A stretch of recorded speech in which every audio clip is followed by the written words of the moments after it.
Oh my god. This is a dark, dark day indeed for me. Because if you would ask me a year ago, hey, have you watched Evangelion? I would look at you and say, Evangelion? I heard that show was lame.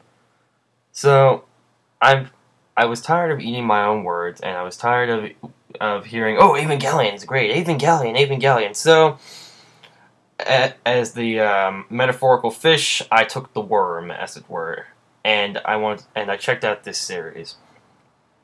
Oh my god!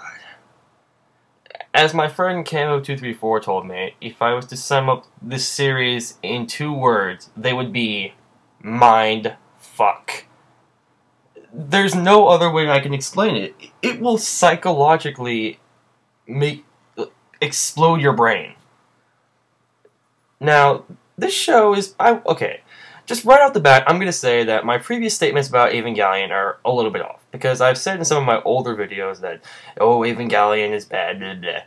And I'm gonna reclaim that statement and say that Evangelion is okay. Is it great? No. Is it horrible? No. It's okay. What do I mean by that? I would recommend it to certain people. I would recommend it to deep thinkers, and I would recommend it to people, I guess, who like mecha shows, but... okay, here's how I would recommend this. If you're into action mecha fighting, stick around for the first half, but then after this first half of the show, take a rank count. Because after that, the second half of the show deals more with, like, psychological problems, and just overall, the theme of it is discovering yourself. And just everything in this series is weird. There are weird things at every turn. Like, why are the enemies called angels? Well, that gets explained, sort of. But just things like, why does the main character live with the penguin? It's there are moments where you'll just say, what the fuck? Now, like I said earlier, this is a good show. It is. Would I watch it again? Oh, hell yeah, I'm probably going to watch it again. Probably during the summer, actually, because if you can watch the entire Evangelion and then watch the movie and tell me that you understand it the first time you watch it through, I'm going to say you're a liar. Because I watched it through once, and I had to look on Wikipedia, Yahoo Answers, and a lot of other just reference sites to get the full scope of what happened. It's insane. The art style is good. There's a lot of psychological flashbacks and things like that. This show, in some aspects, the show is messed up. Like, this show has a very, how do I say this, somber tone. Some of the episodes can end on a happy note, but most of them end on a bitter note. For example, there are episodes where Shinji, the main character, will be forced to kill people or things that he doesn't want to, but he has to do it for the greater good, according to what people tell him. See, there's where the psychology factor comes in. There's a lot of, oh, if I don't pilot the Evangelion, people won't like me. And the main character, Shinji, is very troubled. He has a lot of inner thoughts, and he has a lot of sides to him. There's the side of him that's lonely. He doesn't like to open up to people. He's like everyone else. He has lust. He has love. He obviously seeks attention because people, he wants people to pay attention to him so that he doesn't feel alone. But at the same time, he can't accept other people. See, this is why this series is good. A lot of people call this like one of the best animes ever made. I will admit it's a psychological adventure, but I would not call this the greatest anime ever made. It's hard to say what the greatest anime ever made was, and of course, opinion differs from person to person.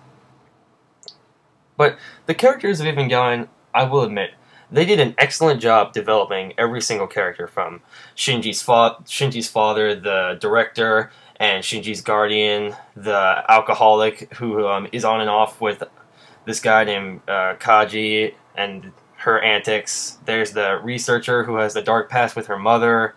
There's the one of the main characters named Asuka. Oh God, I hate Asuka.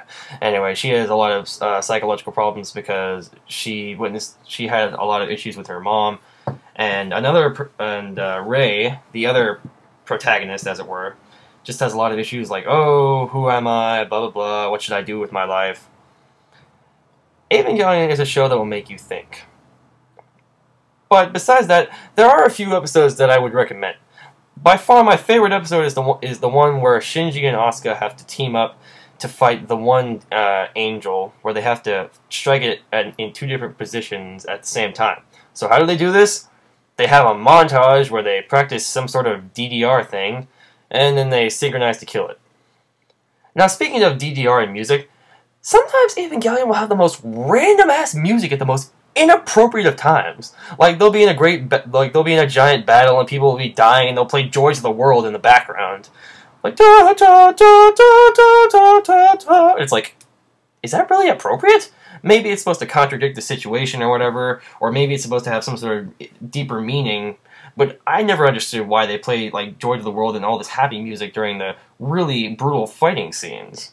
Probably another controversial episode that I like is the episode called Splitting the Beast, in which Shinji and the rest of the Evangelion units go and fight this angel that has the appearance of like a black orb, sort of like a moon. And Shinji gets absorbed into it, and in it, he learns the secret of, you know, how an Evangelion is made, and the fact, well, I'm not going to spoil it for you, but he pretty much learns the secrets of like how Evangelions are made. And he has what I believe to be the world's most weird acid trip ever. And by this point, the creator of the show, Hideaki Anno, Hideaki Anno, I think that's what his name is. He basically took the show in a little bit of a new direction. Instead of focusing on, you know, fighting and, you know, mecha action, he started to shift the show in the direction of, like, psychological, what the fuck, sort of.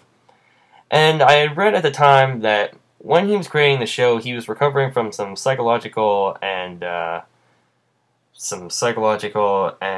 mental illnesses at the time. And the show, it sort of reflects his actions. What I mean by that is that it reflects a lot of his recovery, and I read a lot about this on Wikipedia, that he reflected a lot of his own personal thoughts when he was creating the last couple episodes of Evangelion. Now, the show itself actually ends on a pretty peculiar tone. I'm not going to go and spoil it or anything, but the ending, or the movie ending, whichever you believe to be the true ending, the show ending and the movie ending, is quite bizarre. And I can't really explain anything without spoiling, but it will leave you thinking, like, is humanity worth saving?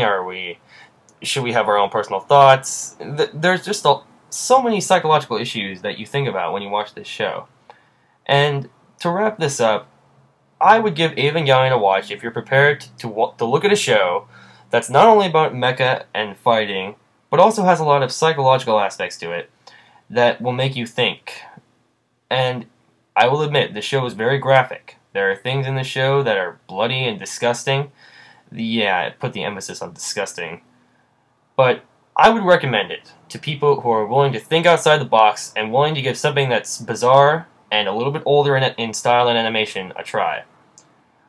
A rating, I guess I would give Evangelion, out of a scale of 10, I would give it like a 7.5-ish. It was good, but it just wasn't as good as something like Gundam 00, in my opinion. I enjoyed Gundam 00 just a bit more.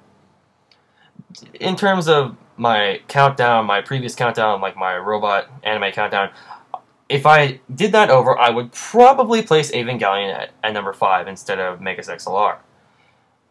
Alright, this has been J-Mac98 Lotus, and I hope you enjoyed my thoughts on the subject. Give Evangelion a watch if you're willing to have an open mind. Later.